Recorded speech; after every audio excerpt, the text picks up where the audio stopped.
বেশিরভাগ গর্ভবতী নারীদের মধ্যে রোজা রাখা নিয়ে কিন্তু অনেক প্রশ্ন আছে। তো কারোর ক্ষেত্রে মনে হয় যে গর্ভাবস্থায় রোজা রাখা যাবে, আবার কারোর মনে হয় যে গর্ভাবস্থায় রোজা রাখাটা ঠিক হবে না। হ্যালো, আমি অলিভিয়া সাজেশনে আপনাদের সবাইকে ওয়েলকাম এবং অনেক অনেক ভালোবাসা। তো আজকে আমি আবার নতুন একটি ইনফরমেটিভ ভিডিও নিয়ে আপনাদের সবার সামনে চলে এসেছি। তো আজকের ভিডিওর টপিক হলো যে গর্ভাবস্থায় আপনি রোজা রাখতে পারবেন কি না। গর্ভাবস্থায় রোজা রাখলে কি কি মেনে চলতে হবে, গর্ভাবস্থায় রোজা রাখলে আপনি সেহেরিতে, ইফতারে আর ডিনারে কি কি খাবেন বা কি কি সাবধানতা আপনি অবলম্বন করবেন, কি দেখলে আপনি ডাক্তারের কাছে যাবেন। তো এই সব কিছু ডিটেলসে নিয়ে কিন্তু আজকে আলোচনা করব। তো ভিডিওটা পুরোটা দেখুন, ভিডিওটা অনেকটা ইনফরমেটিভ হতে চলেছে। তার আগে আপনি যদি আমার চ্যানেলে নতুন হন তাহলে অবশ্যই ভিডিওটা পুরোটা দেখার অনুরোধ রইল। ভিডিওটা দেখে যদি আপনার ইনফরমেটিভ মনে হয় তাহলে অবশ্যই চ্যানেলটিকে সাবস্ক্রাইব করে দেবেন। তো আসা যাক এবার মূল ভিডিওতে।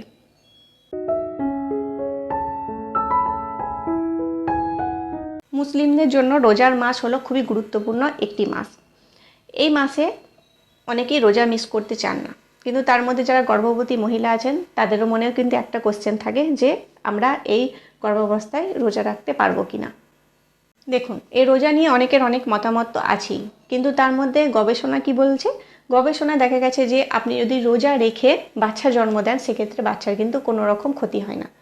তবে আপনার প্রেগনেন্সি যদি প্রথম 3 মাস হয় আর সেক্ষেত্রে আপনি যদি রোজার মাসে রোজা রাখেন তাহলে সেক্ষেত্রে বাচ্চার ওজন একটু কম হতে পারে।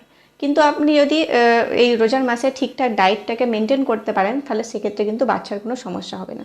এই পুরো রোজার মাসে আপনি যদি পুরোপুরি প্রপার ডায়েটটাকে মেনে চলতে পারেন আপনার কিন্তু তাহলে আপনার রক্ত স্বল্পতাও দেখা দেবে না আর বাচ্চারও কিন্তু ওজন কম হবে না। গর্ভাবস্থায় আপনি যখন রোজা রাখবেন তখন দিনের বেলায় কিন্তু প্রপার বিশ্রাম নেবেন আর রাতের বেলায় ভালো রকম হেলদি খাবার খাবেন, তাহলে এই সমস্যাগুলো ততটাও দেখা দেবে না। তবে আপনি রোজা রাখার আগে অবশ্যই আপনি যার কাছে আর কি আপনার ডাক্তার যে তার সঙ্গে অবশ্যই একবার কথা বলে নেবেন, আর যদি উনি কিছু টেস্ট করতে দেন সেই টেস্টগুলো আপনি অবশ্যই করে নেবেন। গর্ভাবস্থায় আপনার যদি ডায়াবেটিস থাকে তাহলে সেক্ষেত্রেও কিন্তু ডাক্তারের সাথে অবশ্যই পরামর্শ নিয়ে তবে রোজা রাখবেন।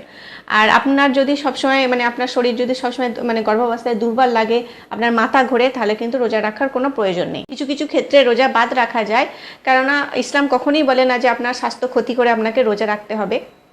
যদি আপনার শিশুর ওজন থাকে, আপনার ওজন কম থাকে, আপনার শরীরে রক্ত কম থাকে, সবসময় মাথা ঘোরে, মাথা ব্যথা করে, বমি হয় বা বমি বমি ভাব হয়, পেটে ব্যথা হয় বা শরীর প্রচণ্ড পরিমাণে দুর্বল থাকে, চোখে যদি ঝাপসা দেখেন, বারবার আপনার যদি জল তেষ্টা পায়, তাহলে এক্ষেত্রে কিন্তু রোজা রাখার প্রয়োজন নেই। রোজা যদি আপনি না রাখতে পারেন তাহলে সেক্ষেত্রে পরে কাজা রোজা হিসাবে আপনি রাখতে পারেন। আরও আপনি কোনো গরিব মানুষদের আর কি এই রোজার মাসটাকে পুরো খাওয়াতে পারেন। তো এক্ষেত্রে আপনি একবার আপনার আলেমের সঙ্গে একবার কথা বলে নিতে পারেন যে এটা কি করলে ভালো সুবিধা হবে। আর এই গর্ভাবস্থায় আপনি যদি রোজা রাখতে চান তাহলে সেক্ষেত্রে আপনাকে প্রচণ্ড পরিমাণে কিন্তু বিশ্রাম নিতে হবে।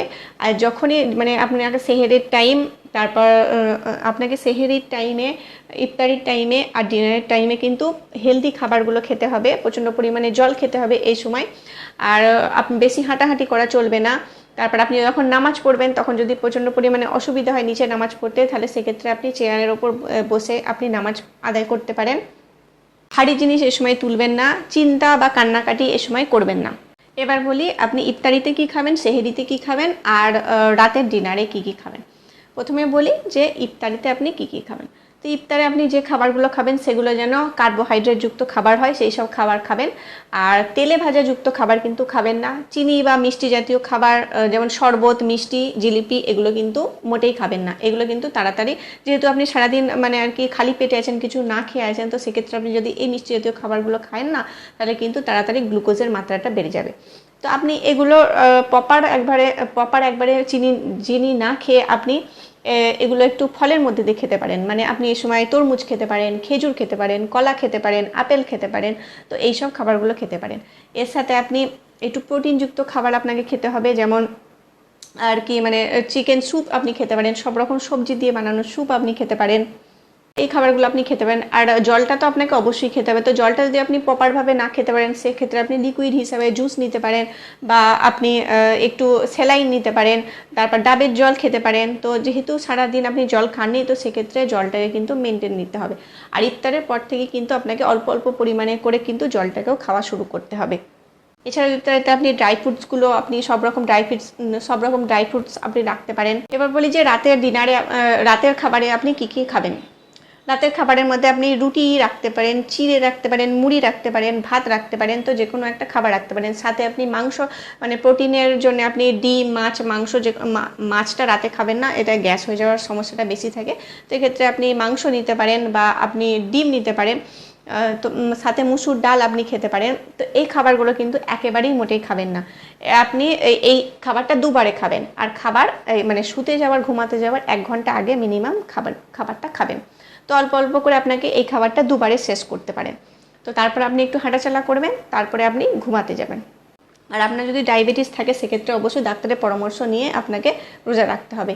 কিন্তু তারপরেও আপনাকে যদি ডাক্তার পরামর্শ দিয়ে থাকেন, তাহলে সেক্ষেত্রে আপনাকে ভিটামিন সি যুক্ত খাবার বেশি খেতে হবে, আর ভিটামিন ডি যুক্ত খাবার কিন্তু আপনাকে বেশি খেতে হবে। এবার বলি আপনি সেহরিতে কী কী খাবেন। তো সেহরির খাবারের মধ্যে আপনি আর কি রাখতে পারেন, রুটি রাখতে পারেন, বার্লি রাখতে পারেন, ওটস রাখতে পারেন, সাথে 1 গ্লাস দুধ রাখতে পারেন, দই রাখতে পারেন। আর আর এই সময় আপনার ক্যালোরিযুক্ত খাবারের মধ্যে আপনি এগুলো রাখতে পারেন। প্রোটিন আর ক্যালোরির জন্য আপনি মাংস, মাছ, ডিম যে কোনো একটা রাখতে পারেন, আর যে কোনো সবজি দিয়ে আপনি খেতে পারেন, সাথে দই খেতে পারেন। সেহরি খাবার পরেও কিন্তু আপনি রাতের খাবারের মতো যেটা বললাম আর কি, যে খেয়েই ঘুমিয়ে যাবেন না, একটু হাঁটাচলা করবেন, তারপরে কিছুক্ষণ পর আপনি ঘুমাবেন। আর ঘুমানোর সময় অবশ্যই মানে মাথাটাকে উঁচু একটু বালিশের উপর রেখে তবেই আপনি ঘুমাবেন। এ থেকে কিন্তু গ্যাসের সমস্যাটা হবে না। এই সময় ডাক্তার আপনাকে যে মেডিসিনগুলো দিয়ে থাকে সেই মেডিসিনগুলো আপনি কিভাবে খাবেন। তো এই মেডিসিনগুলো আপনাকে নিশ্চয়ই আয়রন আর ফলিক অ্যাসিডে যে আর কি মানে যে ট্যাবলেটগুলো দেবেন ডাক্তার, সেগুলো যদি আপনাকে ডাক্তার যদি 3 বারে খেতে বলে, তাহলে স্বাভাবিক সেটা সেহরির পর খাবেন, ইফতারের খাবারের পর খাবেন, আর ডিনারের পর খাবেন।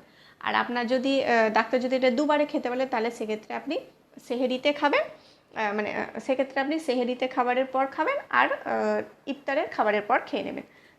তো এই সব কিছু আপনি যদি মেনটেন করতে পারেন, তাহলে কিন্তু আপনার বাচ্চারও ওজন কমবে না, আর আপনারও কিন্তু রক্তের হিমোগ্লোবিনও কম হবে না। এবার বলি যে রোজা রাখা অবস্থায় আপনার যদি তলপেটে প্রচণ্ড পরিমাণে ব্যথা হয়, বাচ্চার নড়াচড়া যদি কম হয়, তারপর আপনার যদি প্রস্রাবে ইউরিন পাস করার সময় যদি জ্বালা পড়া হয়, তারপর মাথা যদি প্রচণ্ড পরিমাণে যন্ত্রণা হয়, মাথা ঘোরে, শরীর যদি দুর্বল লাগে, বমি বমি ভাব হয়, তাহলে সেক্ষেত্রে কিন্তু রোজা ভেঙে অবশ্যই তাড়াতাড়ি ডাক্তারের পরামর্শ নেবেন। ডাক্তারকে এটাও জিজ্ঞাসা করে নেবেন যে পরবর্তীতে আপনি আবার রোজা রাখতে পারবেন কি না।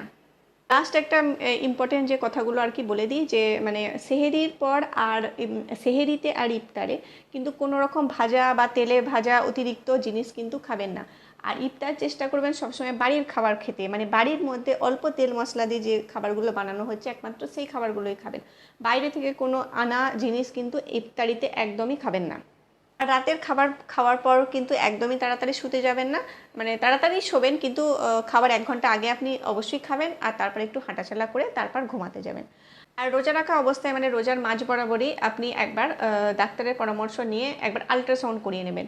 তারপরে সেখানে বাচ্চা যদি গ্রোথ যদি ভালো থাকে, ওজন যদি মানে আর কি বাড়তে থাকে বাচ্চার, বা আপনার ওজন যদি না কমে, তো সেক্ষেত্রে আপনি রোজাটা কন্টিনিউ করতে পারেন।